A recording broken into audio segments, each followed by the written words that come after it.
Imagine this. You're sitting among familiar faces. The conversation seems harmless at first, until it takes a turn. Someone brings up an old mistake, the time you lost an important contract, the marriage that fell apart, or that period when you lost yourself. But they don't bring it up out of empathy. They do it to see how you'll react, or worse, to make you feel insecure or angry. And in that instant, you find yourself slipping back into that weaker version of who you once were.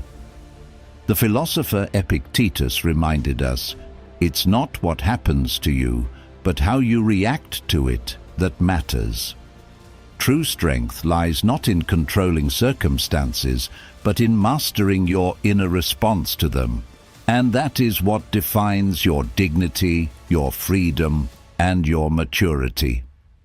This video will help you learn how to stay calm, respond wisely, and keep your dignity, even when others try to weaponize your past to hurt you. Stay until the end to fully feel that power within you. 1. The first stoic response. Yes, that happened. Last year, I went through one of the hardest moments of my life. Not because I lost my job, broke up, or faced a huge tragedy, but because of one casual comment from an old acquaintance at a crowded gathering. He's the guy who got fired for messing up that big contract, remember?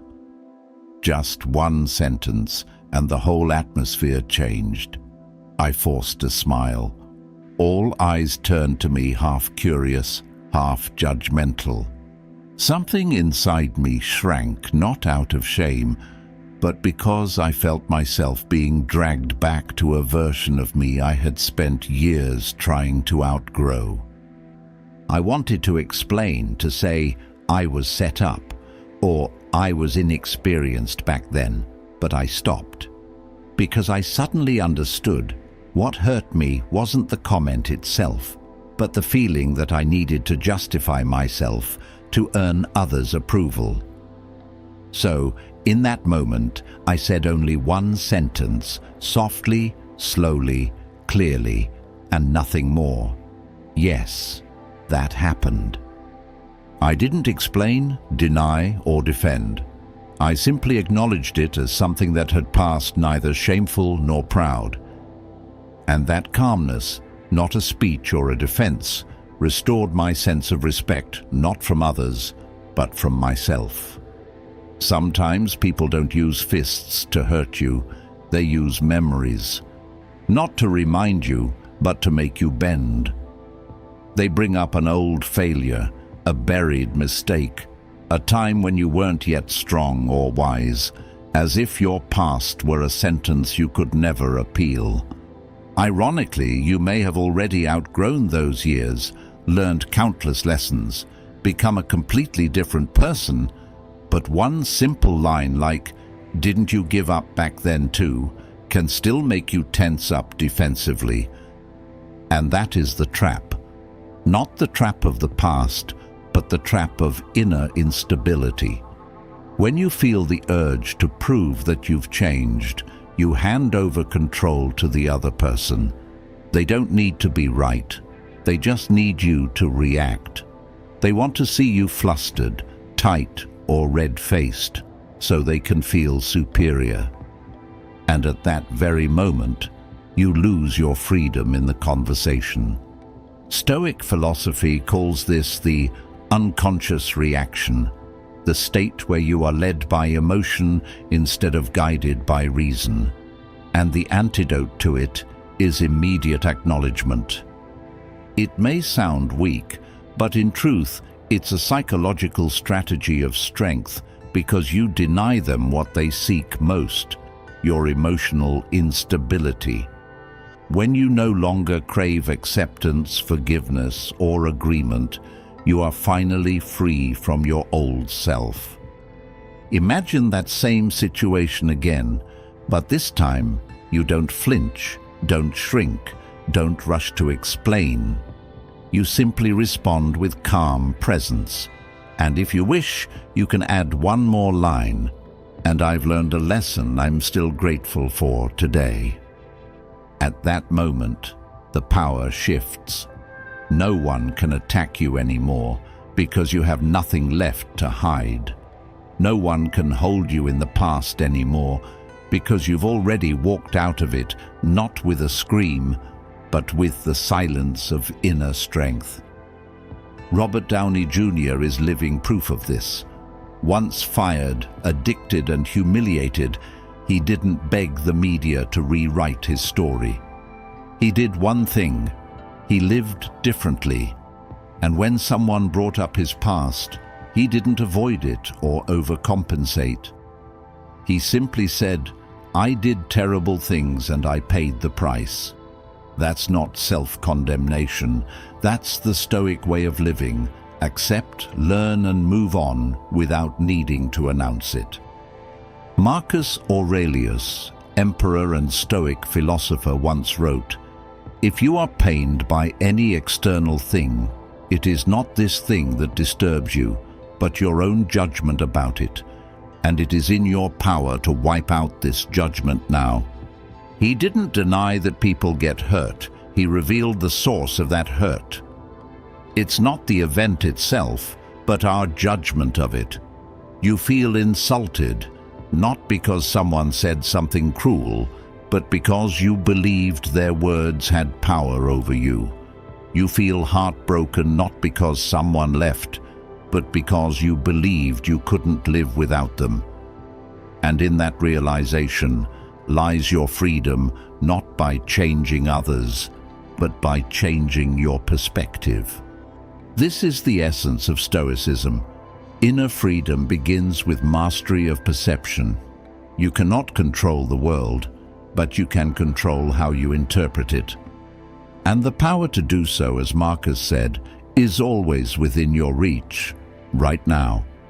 Not tomorrow, not when you're stronger, wiser, or more mature, but this very moment. In a single instant of awareness, you can look at your pain and say, "What hurts me isn't what happened, it's the label I gave it." And when you release that judgment, the event loses its power to control you. So next time someone reminds you of an old mistake, a moment of weakness, or a time you fell apart, smile like someone who has walked through fire with no smoke left on your shoulders and no need to retell the journey. Stand tall, look them in the eye, and say clearly, "Yes, that happened." Not to end the conversation, but to begin a new chapter where you are no longer trapped by the past and no longer need anyone to prove that you are worthy of your present. 2. The second Stoic response: I've learned from it. Life can be ironic. The very thing that once broke you becomes the reason people keep doubting you. They don't ask to understand how you've grown. They ask to drag you back to where you once fell. You got divorced? What do you know about love? You quit that project. Who are you to talk about perseverance? Questions like these don't need answers because they weren't created for dialogue. They exist to confine you within an outdated image that others have long projected onto you. And our natural instinct in that moment is to prove ourselves. We talk about what we've achieved, who has recognized us, and which successes can be verified, as if present accomplishments could shield us from past mistakes. But the more we talk, the more defensive we sound. The more we justify, the more we remind everyone, including ourselves, of what we wish to forget. And worst of all, we allow the other person to lead the conversation, instead of taking ownership of it. A Stoic would choose a different response, short but powerful. I've learned from it. That sentence isn't just a reply, it's a declaration of identity. It says, I am no longer who I was, and I don't need your validation to keep living by my values. Why does this work? because it shifts the axis of the dialogue from the person who failed to the person who learned. And once you step into the role of someone who has learned, you no longer need to defend yourself, because your worth is no longer tied to never falling, but to knowing how to rise. Imagine someone who once failed in marriage, who once hurt the person they loved, now standing before an audience speaking about love and respect. Someone scoffs, "Who are you to talk about that?" But if they calmly look up and say, "I've learned from it, because having lost it once, I understand what love is not and what it truly is," then every doubt falls silent. Not because they defended themselves well, but because they no longer need to. Nelson Mandela spent 27 years in prison. Yet when he was freed, he didn't speak in bitterness, nor use pain to craft an image of sympathy. He simply said, "As I walked out the door toward the gate that would lead to my freedom, I knew if I didn't leave my bitterness and hatred behind, I'd still be in prison." His words weren't just about physical freedom, but something deeper. Inner liberation is a choice, not a reward. You can walk out of a cell, yet if you carry hatred in your heart, you remain a prisoner of the past. Mandela understood that if he stepped into freedom while still burdened by resentment, he'd remain trapped in an invisible cage where others still held the keys to his emotions and thoughts. Forgiveness, then, is not excusing others, but freeing yourself from the weight of what's gone, so you can live a life that is truly new, truly free. Seneca, the Stoic philosopher, playwright and Roman statesman, once exiled, living under oppression and injustice, never saw adversity as an enemy, but as a gymnasium for the mind. Difficulties strengthen the mind, as labor does the body. Just as muscles need resistance to grow, the mind needs trials to mature. Loss, pain, failure. If they don't destroy you, they shape you into someone wiser, calmer, stronger. Stoics don't avoid the storm, they learn to stand still within it without losing direction. To them, hardship is not a curse, but a forge. But remember, this response isn't a way to boast about your comeback. It's not, "I went bankrupt, but now I'm a millionaire." That sounds like image repair, not self-awareness. All it takes is one sentence. "I've learned that true value doesn't lie in success, but in not losing yourself when everything falls apart." You don't need to explain how you rose again, just show, by your composure, that you are no longer the one who fell. So if someone, in a seemingly casual conversation, brings up your old mistakes, pause, take a deep breath, smile and say, "I've learned from it." At that moment, they'll have to adjust their perception because you've just stepped out of the frame they've kept you in. And sometimes, true freedom doesn't come from being forgiven, but from no longer needing forgiveness at all. 3. The third Stoic response.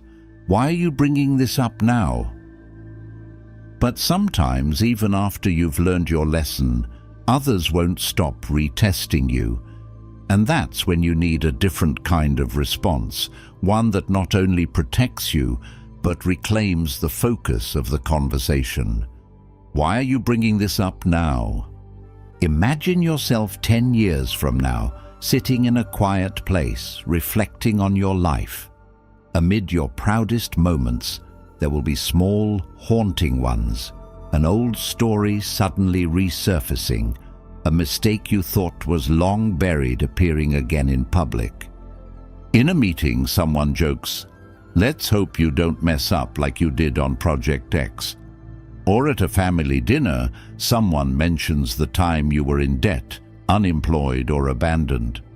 Sometimes just when you're moving forward, presenting an idea you've worked on for days, rebuilding a relationship you once broke, or simply wanting peace without being judged for what's gone the past, returns, not with a loud crash, but with a quiet, cold sentence, like an unspoken accusation. And in that moment, you need a way out, not to win the argument, but to reclaim your peace, your emotional agency, and remind yourself that you no longer live in that past.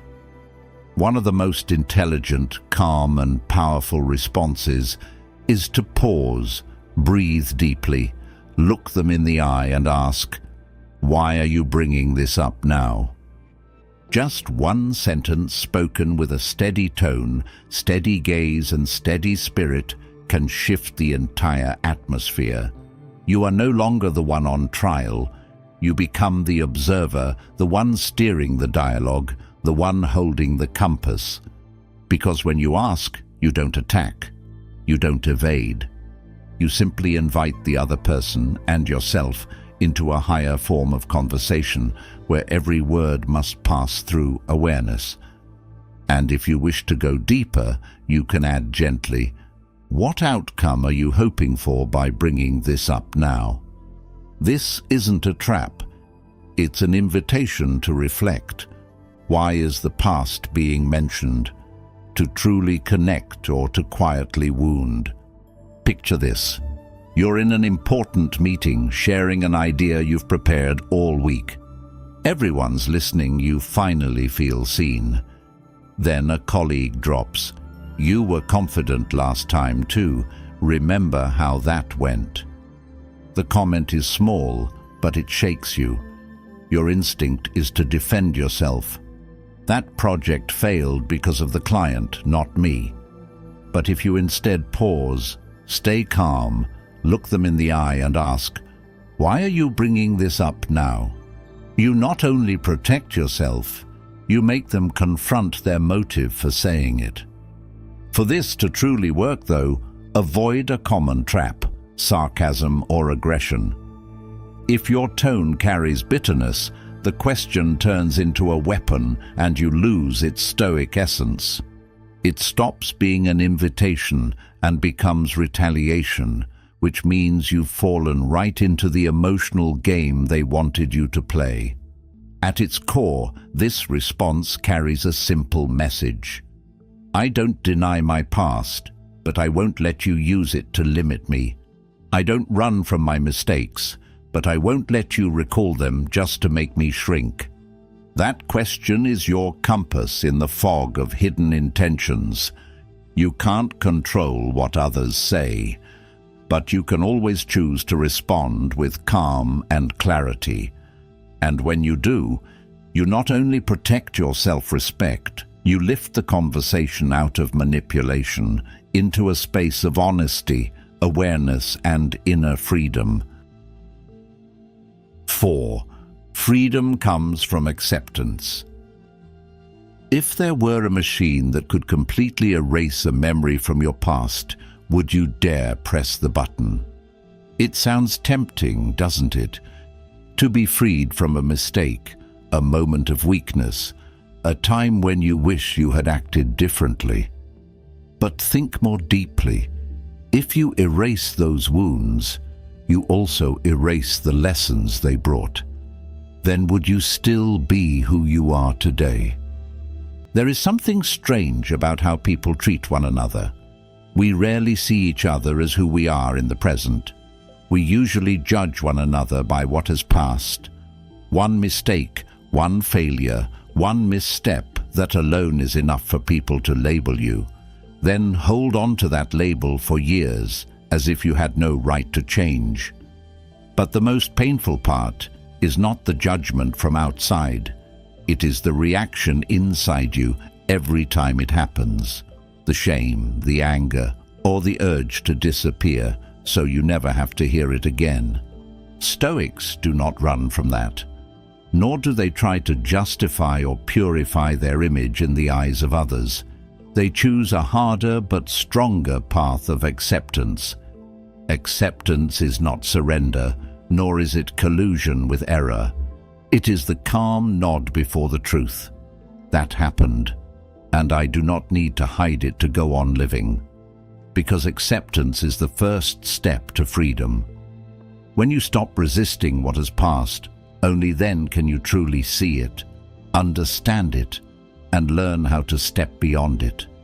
The past, when viewed with clarity, is no longer a wound, but a foundation.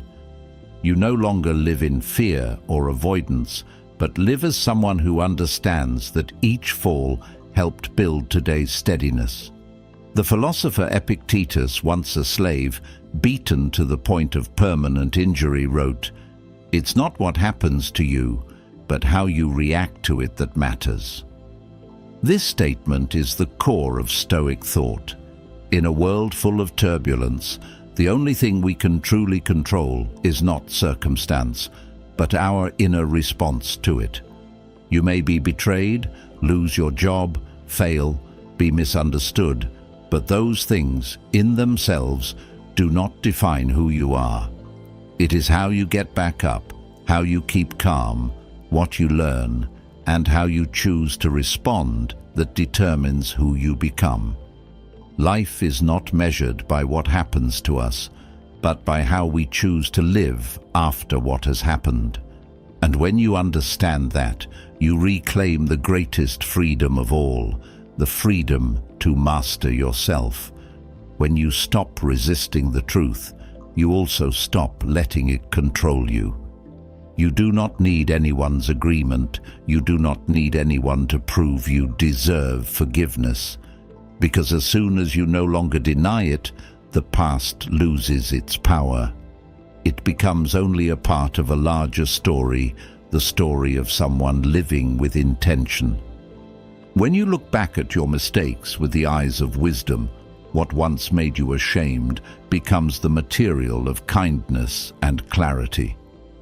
Seneca, the Stoic philosopher who was exiled, who faced injustice and death close at hand, wrote, "A gem cannot be polished without friction, nor a man perfected without trials." He understood that pain and failure are not stains, but tools for training the mind. And the way you face them without denial, without resentment, without pushing them away, will determine whether you grow from within or merely survive. Therefore, when you are brave enough to look at your mistakes without shrinking, calm enough to keep your heart open instead of defensive, that is when the past stops being a prison. It becomes a springboard, not for you to bounce back at others, but for you to stand more firmly, more quietly, and more freely. So it is with Stoics. They do not seek to erase the past, but to transform it through understanding, through action, through quietly living differently each day. They understand that true strength does not lie in avoiding mistakes, but in using mistakes to become wiser, kinder, and freer. When you remain calm amid attacks, when you no longer react impulsively to someone using the past to belittle you, that is when you take back the steering wheel of your life. Others may say anything they like, but they cannot reach you because you are standing on a deeper level where the past is only something that has passed, no longer a sentence. And the calm silence in that moment is the strongest declaration. I don't need to say anything to assert myself. The way I live is enough. If you once erred, once failed, once were called names you no longer are, remember this: you don't need to prove you've changed. You only need to truly change. And true change needs no justification. It shows in your eyes, in your attitude, in the way you walk without bowing your head. Therefore, when the past is brought up, choose to respond with awareness rather than react. Sometimes, all it takes are very short answers, yet powerful enough to open an entirely new space of inner freedom. Those sentences are not communication tricks. They are the signs of a soul at peace. For freedom does not come from others ceasing to talk about you, but from the moment you stop letting the past define who you are. 5. The power of silence and emotional control. If there is one thing in your past you could change, what would it be? And if you truly could go back to fix it, are you sure you would become the person you are today? The question sounds simple, but anyone who has known pain, gotten lost, or done something that made them ashamed understands this. Some memories cannot be erased, only learned to live with. There are wounds you cannot deny, only look straight at, acknowledge, and allow to become part of your inner strength. There is a very quiet moment in every life, the moment we stop trying to hide or excuse what has passed, and simply, gently acknowledge, it happened. And strangely, precisely when we stop struggling to be innocent, a new kind of freedom begins to form, freedom from the need to be understood, recognized, forgiven, freedom from the judgmental gaze of others and from the judgmental voice within ourselves. That is what Stoic philosophy calls radical acceptance.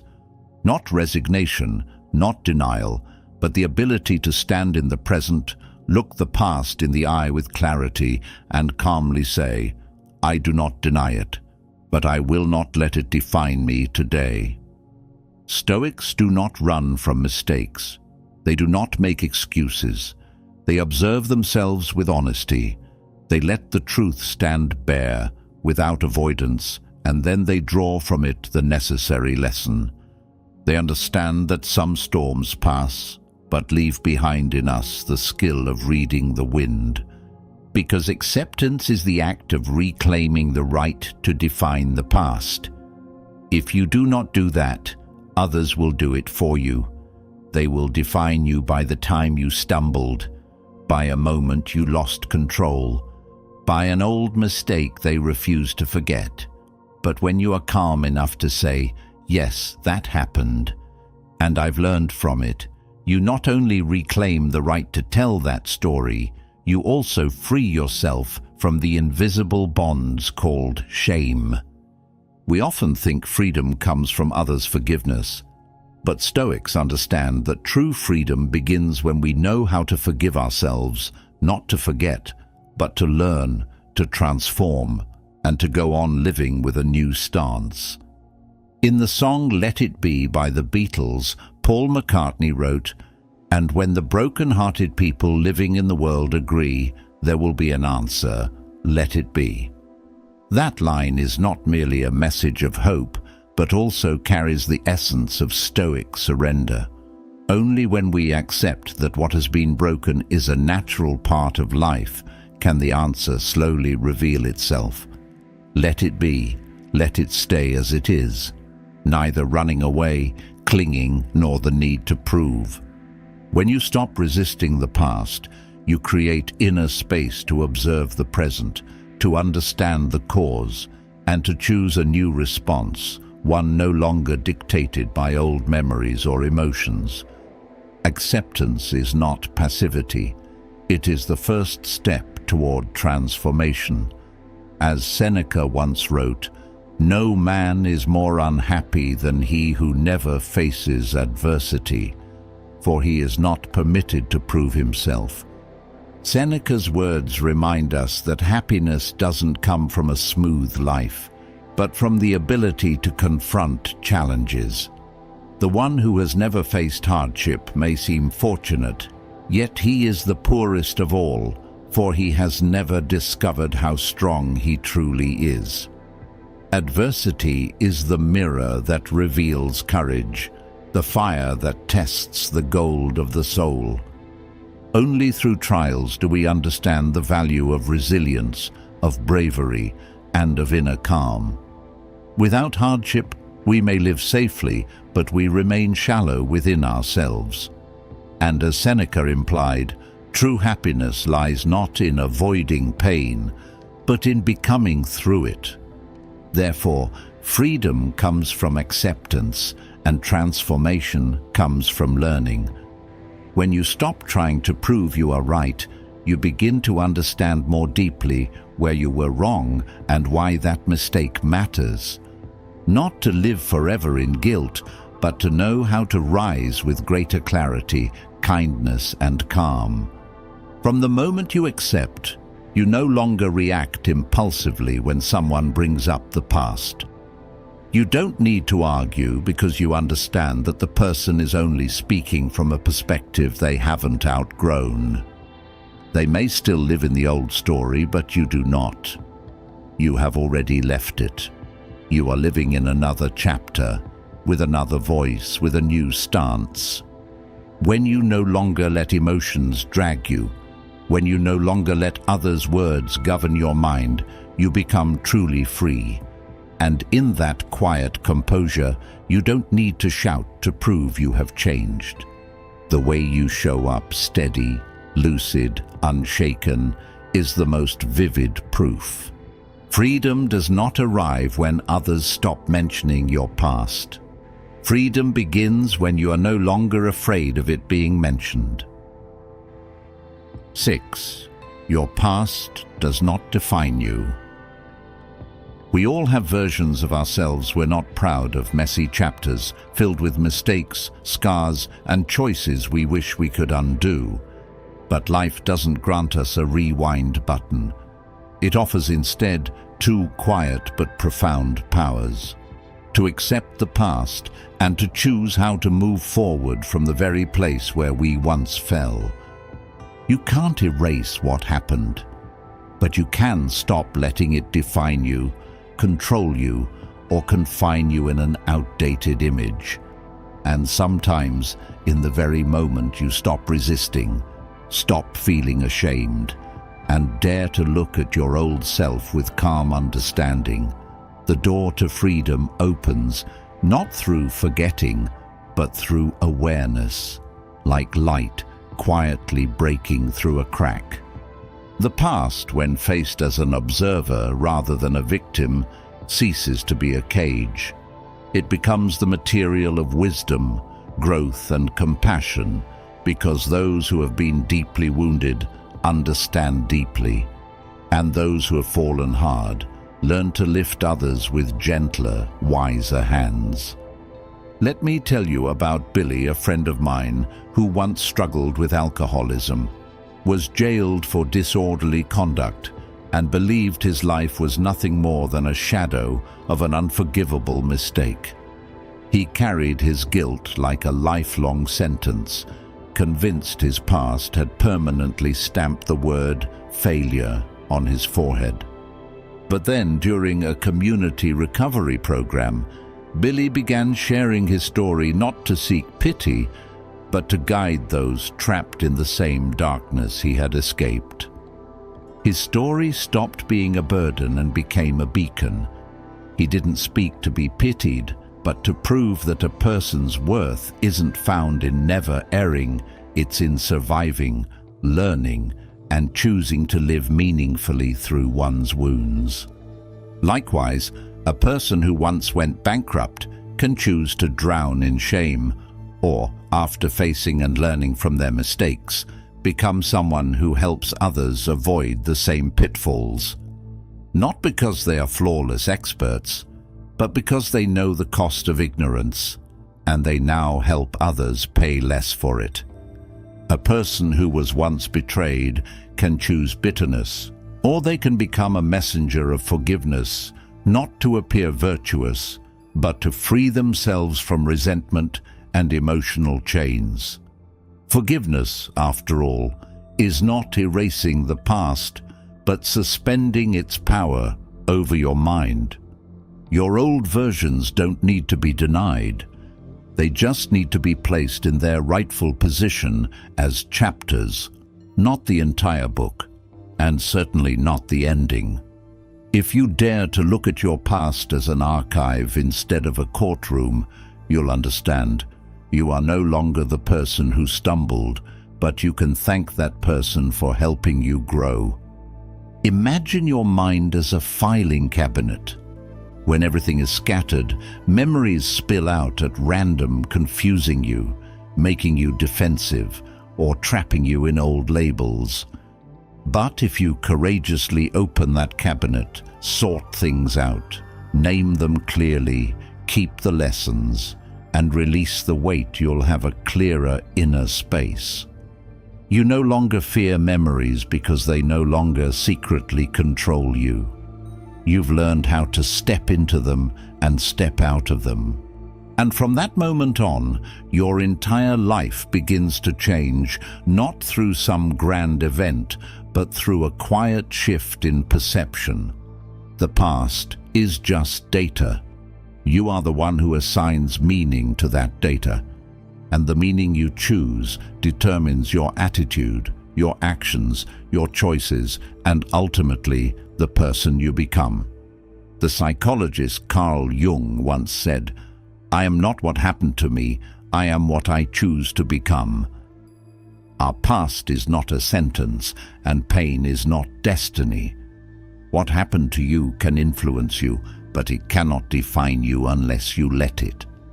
You are not your wound, your mistake, or your failure from an old chapter. You are the choice you make today, the direction you take, and the person you are striving to become. And in that choice, no matter how small, lies freedom, hope, and rebirth. The philosopher Marcus Aurelius also reminded himself, the impediment to action advances action. What stands in the way becomes the way. What once broke you, if observed with reason and patience, becomes the very platform that lifts you higher, not in spite of your wounds, but because you've understood them. The cracks are where the light enters, and scars, if you're brave enough to look at them, are proof that you have suffered, fought, and still chosen to move forward. So, if one day someone tries to define you by who you used to be, you can smile quietly and think to yourself, I don't deny that past, but I no longer live in it. I live from it, and I move beyond it every day. The past doesn't need to be erased, nor should it chain you forever. It should remain as something that once was without power, without authority to define you. In this video, you've learned how to respond when someone brings up your old mistakes. Not by justifying, not by fighting back, but by acknowledging them with clarity, learning from them, and calmly turning the question around. Because you are no longer who you were yesterday. And you don't need forgiveness to move on, you only need to understand what your past has truly taught you. When someone uses your past against you, how will you respond? Share your story or your thoughts in the comments below. And if this video resonated with you, don't forget to like, share, and subscribe, and stay tuned for upcoming videos where Stoic philosophy will continue to walk beside you, helping you grow one step at a time.